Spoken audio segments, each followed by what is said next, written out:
Hi, welcome to the Vlogitorial Erotica channel. My name is Elizabeth Ann Atkins, and my latest creation is called Husbands Incorporated.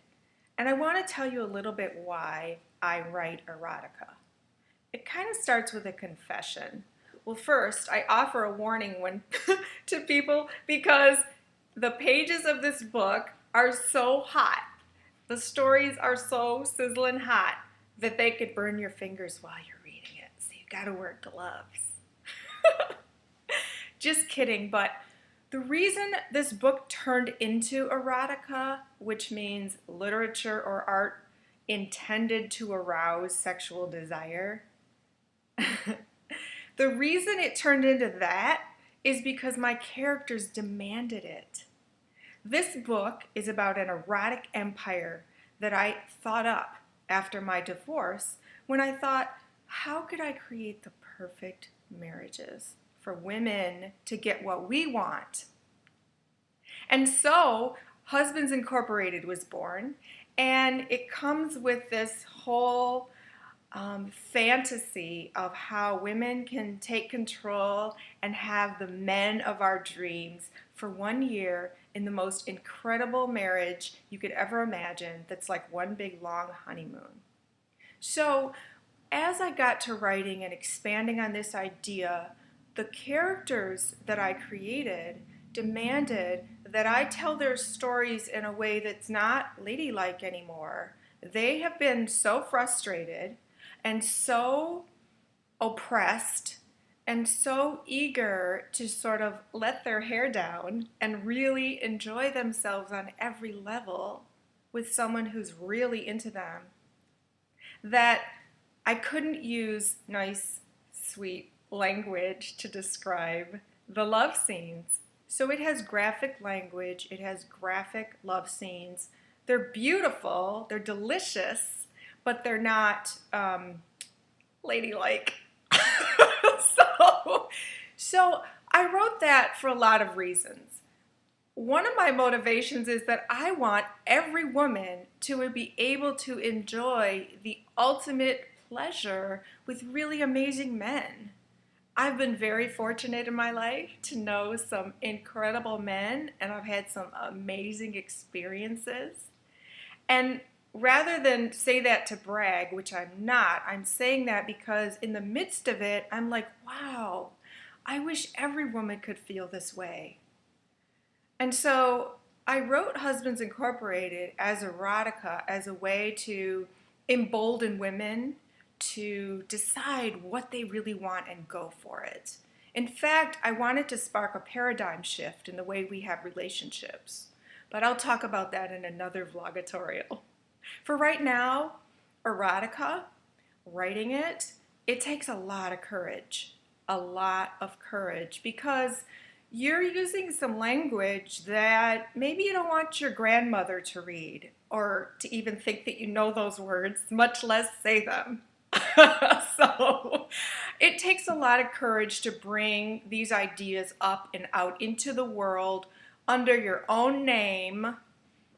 And I'm really proud of my work, because another thing that inspires me to write erotica is the fascinating sensory extravaganza that you experience when you're with someone who just has that kind of magnetism and spiritual connection with you, that when your bodies fuse as one in a torrid tryst of passion, it's unbelievable. But if you ask the average person to describe the feelings, the thoughts, the whole experience, they can't. It's too hard, because the feelings, the physical feelings, the emotional, the spiritual, the magic, it defies words. So as a writer, it's my challenge that I love to wrap words around those feelings and describe them. And guess what? People read the love scenes to each other as foreplay. They told me that about my other books that aren't even this graphic. So I know that I have a gift of capturing those feelings and sharing them with other people in a way that can enhance their lives. And that's so exciting. So that's another reason that I write erotica. It's all beautiful and it's all celebrating love.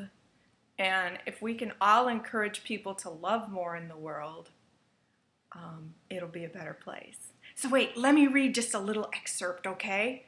Like a little excerpt about one of the characters. Her name is Layla, and she's real cynical about the whole husband's ink hookup. But wait till she comes across Rico. Okay, she's standing in this sort of mix and mingle group where all the men and women are together to like see who they like. And all of a sudden, she hears this voice behind her. She doesn't even see the man. And he says, "You are too beautiful to be alone." He has a deep voice and a Spanish accent and a baritone rasp that roused goose flesh from her head to the top, from her toes to the top of her head.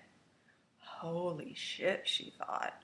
She was almost afraid to turn around because if this man were half as handsome as his voice was seductive, she was in big, big trouble. "I sense that you are pondering what has brought you here," he said, standing so close behind her that his hot breath tickled her ear. Layla inhaled his scent. It was so delicious, she closed her eyes to savor it. If it came from a bottle, it would be called Pure Man. Because it was clean, yet musky and spicy and unlike anything she'd ever inhaled. His fingertip touched her cheek. It made her feel like a dynamite stick was sparking inside her. Heat flickered over her skin. Her face felt hot, and her mind filled with the sudden image of being taken by him in a torrid tryst of animal lust. She imagined herself... You'll have to read the rest. I'm not saying that. But her mind, she's like, no, I don't even know him. I haven't even seen him. Layla hoped he was ugly. She didn't even want to meet a man who could ignite her so feverishly with his voice, his scent, his breath on her ear, or his finger on her cheek. If he were an exquisite lover on top of all that, you are wanting to open your eyes and behold this man who has set you on fire with a single touch. He whispered so closely that his hot lip touched her ear. Layla shivered. You cannot find any words to say because you are overwhelmed with thoughts that perhaps are not ladylike, he whispered with that luscious Spanish accent. And perhaps feelings that are so intense that they are frightening you. Yeah, she's scared all right, and guess what? She should be. But my point here is, do you see how I captured those feelings of when you suddenly encounter someone who's really hot and exciting and that magnetism that you can't even explain? And the fascinating point that you can meet so many people in a day, and this kind of experience is so unique. So I love writing erotica because it enables me to showcase all these beautiful feelings about love.